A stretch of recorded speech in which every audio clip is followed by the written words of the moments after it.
જગ્યા મળ્યા પછી વાલીમય પાસે આ તો કુવામથી કાઢીએ તાર અવાડા પડે, કુવામથી કાઢીએ તાર અવાડા પડે. એવી આ ભૂમિને તમે જો ગોવિંદ મહારાજે જંગલમાં મંગલ બનાવી દીધું અને આપણા માટે કરતા ગયા. કર્યું કે ના કર્યું? આવી એમણે જેટલી મહેનત કરી એટલી આપણે કરવાની. તૈયાર ભોજન આપણે તૈયાર કોઈ જાતની મહેનત તૈયાર કરીને મિલતા ગયા છે. તૈયાર ખાલી હવે તો બસ ખાલી સીધું રહેવાનું જ છે. ખાલી નાવડામાં બેઠા પછી એવું કહેવાય કે આપણે તો મહેનત કરવાની, બેહી જ રહેવાનું. પેલો 50 રૂપિયા ભાડું ના લેખ ને પછી આપણે શું કરવા પેલો માગ્યો શાંતિથી બેહી જ રહેવાનું. પણ હવે બેહે નહીં શાંતિ હે કોણા પાડે ખોતે ખોતે કરે બેઠા તે પછી મેચે એવું કોણું પડે તો પાણી મહિના ખોતરે નહીં તો પેલ પછી આપવાના પાછી પેલ પર ડિસ્કા કરે. આ નાવડા ડૂબે કે ના ડૂબે? ડૂબે ને. સંતોનું કહેવું એમ છે કે બસ કશું નહીં, સીધા રહેવાનું. એ સંતો જે આપણા માટે જે મુકતા ગયા, જે કરતા ગયા છે ને, એ આપણા માટે હવાયું કરતા ગયા છે, હવાયું કરતા ગયા. અને એવા આ જગતમાં એવું કહેવાય છે કે એક જ જન્મ્યો જેને રામને રૂઢી રાખ્યા. જગતમાં એક જન્મ્યો જેને રામને રૂઢી રાખ્યા એવા ગોવિંદરામ બાપુ જેવા જ્યારે આ જગ્યા ઉપર પાક્યા હોય શકું હોય અને એવી ભૂમિના જ્યારે આપણે એના સહભાગી બન્યા હોઈએ ત્યારે ભૂમિના પણ ગુણ હોય છે. હા, ભૂમિના ગુણ હોય છે. જ્યારે કુરુક્ષેત્રના મેદાનની અંદર યુદ્ધ કરવાનું થયું ને ત્યારે કૃષ્ણ અને અર્જુન ભૂમિ જોવા ગયા કે આ યુદ્ધ કરવાનું એટલે કઈ જગ્યાએ ખેડૂ હેડો એક પાસ કરીએ ભૂમિ. હા, ભૂમિ જોવા ગયા. ભૂમિ જોવા ગયા ને તારે બન્યું એવું, એક ખેડૂત પાણી વાળતો, એક ખેડૂત પાણી વાળતો. તે એનો બાપ બેટો બે હતા અને પાણી વાળતા હતા પેલું બહારું જે આવે ને ફાટી ગયું. તે બંધાય ને બહુ મહેનત કરે પણ બંધે. બાપે શું કર્યું? છોકરા માથામાં પાવડો માર્યો અને મારી અને પેલા બહાર મૂકી દીધું અને ઉપર માટું નાખી દીધું. કૃષ્ણે જોયું અને અર્જુને જોયું, પ્રભુ આ શું? કે તો એવું હેડ આગળ જઈએ. હવે જેને મારી નાખ્યો એની ઘરવાળી એનું ભાત લઈને આવે. તે કૃષ્ણે કહ્યું કઈ જાવ છો? કે ભાત લઈને. કોનું? કે મારા ઘરવાળાનું. કયા? કે પેલા પાણી વાળા છે. કે એ તો મરી ગયા. એ મરી ગયા. તે વડે ઉપરથી ભાત ઉતારી અને એને ખાવાનું ચાલુ કરી દીધું. એનું ખોટું લઈ જવું, એના ભાગનું ખાઈ ગયો. અર્જુને કૃષ્ણએ કહ્યું, પ્રભુ આ શું? હગ્ગો બાપ પોતાના છોકરાને માથામાં પાવડો મારીને બહાર મેલ દીધો. એને દયા ના આવી. આ એની હગ્ગી ઘરવાળી એનું ભાગ લઈને આવતી હતી. એના સમાચાર હોભી હું આહુય ના આવ્યું, ઉપડી એના ભાગનું ખાઈ ગઈ. ત્યારે કૃષ્ણએ કહ્યું આ જગ્યાએ યુદ્ધ કરવા મજા આવશે. કેમ? અહીં કોઈને દયા નથી. અહીં કોઈને દયા નથી. એટલે અહીં આગળ આ દયા ના હોય ને તો આગળ આ યુદ્ધ કરવાની મજા આવે અને તો જ યુદ્ધ થાય. જોયું આ તમે જોયું આ ભૂમિ જોઈ? અહીં તો કોઈ દયા આવે? આવતી હોય ગોદરી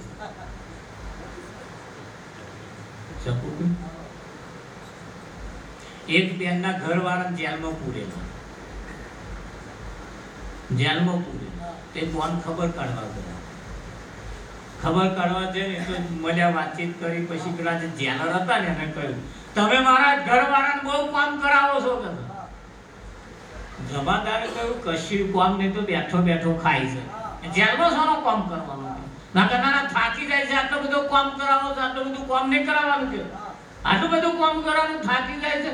બોલો કૃષ્ણ કે અહીં કશું કામ નહીં કે છે. શું કશું નહીં કામ? મારા ઘરવાળો રવ સુરંગ ખોદે. આઈને સમજાય, કાલ હવે ઘેર જઈને સમજાય. મારા ઘરવાળો સુરંગ ખોદે. જેલર સાહેબ કે શું સુરંગ ખોદે?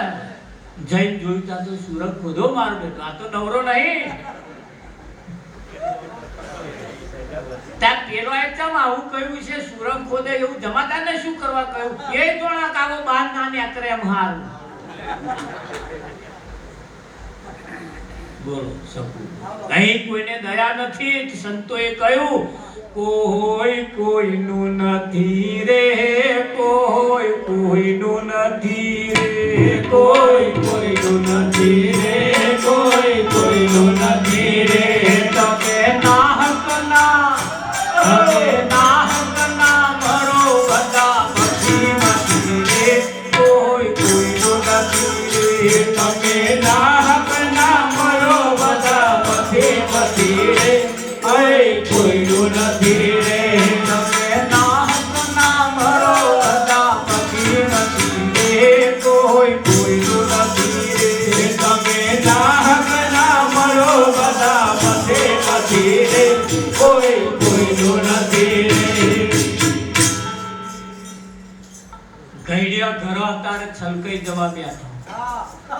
હગ્ગા મા બાપનો એનો છોકરો આજે થવા તૈયાર નથી. હા, હમણાં મેં WhatsApp એટલે Facebook ઉપર જોયું હતું. આ એના પરિવાર છોકરો ને છોકરાની વહુ મળવા આવ્યા. માએ ના કહ્યું કે અમને હું ઓળખતી નહીં. હું ઓળખતી નહીં. હવે કહ્યું હું તમારા છોકરાની વહુ છું. છોકરાએ કહ્યું બા હું તારો છોકરો તો. કે ના હું નહીં ઓળખતો તમને કોઈ. જો આ જગતની અંદર આ એ ભૂમિ છે અને આ યુદ્ધ ચાલે છે. મહાભારત પતિ નહીં ગયું. અને તો આવા કોઈ સંત ના મળે ને. આ ધર્મ યુદ્ધ ચાલે છે. કયું છે? ધર્મ યુદ્ધ ચાલે છે ને. ધર્મના યુદ્ધની અંદર પણ એના કઈક નિયમ હોય છે. એના નિયમ હોય. અહીં ઈચ્છા મૃત્યુના વરદાન વાળા છે. ઈચ્છા મૃત્યુનું વરદાન વાળા છે. શિખંડી જેવાય છે. નહીં પુરુષમાં નહીં સ્ત્રીમાં એવાય છે. અહીં કશું પતિ નહીં ગયું. બધું બહુ છે. એનું હયન છે. હા, એ તો આગળના કરતા પેલા કુરુક્ષેત્રમાં ચાલે છે નહીં ચાલતું. બે હક્કા ભાઈ આ તો હારું તમે ભેગા બેસીને ભજન કરો છો. આવા કોરા ભેગા ભજન કરી નોને રાશિ મોટો નહીં આવે. નરસિંહ મહેતાએ શ્રાદ્ધ નાખ્યું હતું પેલા મોટા ભાઈ નતા. ચાલનું ચાલે ચાલે નહીં ચાલતું. એટલે આ ભૂમિ એવી છે જો અહીંયા આગળ કોઈ કોઈનું થાય એવું નથી. અહીંયા તો આપણા સદગુરુ આપણા થાય એવા. અને એ સંતોએ કહ્યું આ દયા નથી તો શું છે? મને તારો કરી દીધો. આ દયા નથી તો શું છે? તારો કરી દીધો.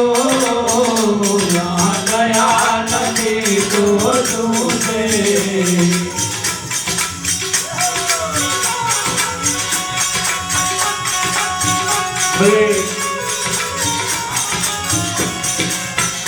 આ દયા નથી તો શું છે? આ દયા નથી તો શું છે? મને તારો કરી દીધો. મને તારો કરી દીધો. આ દયા નથી તો શું છે? આ દયા નથી તો શું છે?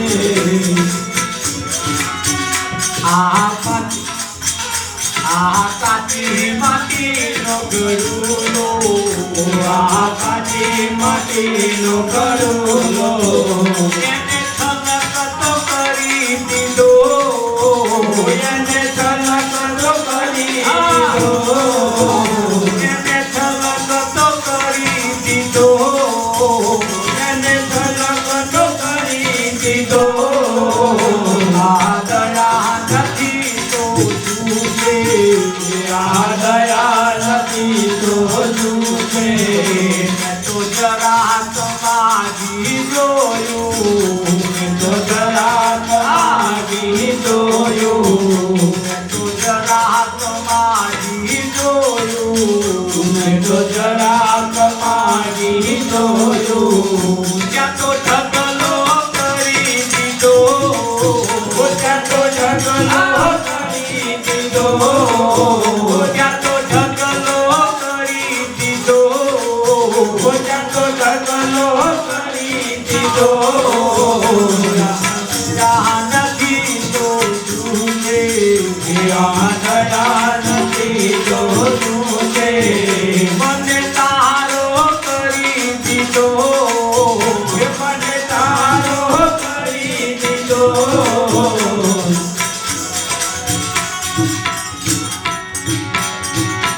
મેં તો જરાક માગી જોયું, ત્યાં તો ઢગલો કરતી. કાચી માટીનો ગડુલો એને છલકતો કરી દીધો.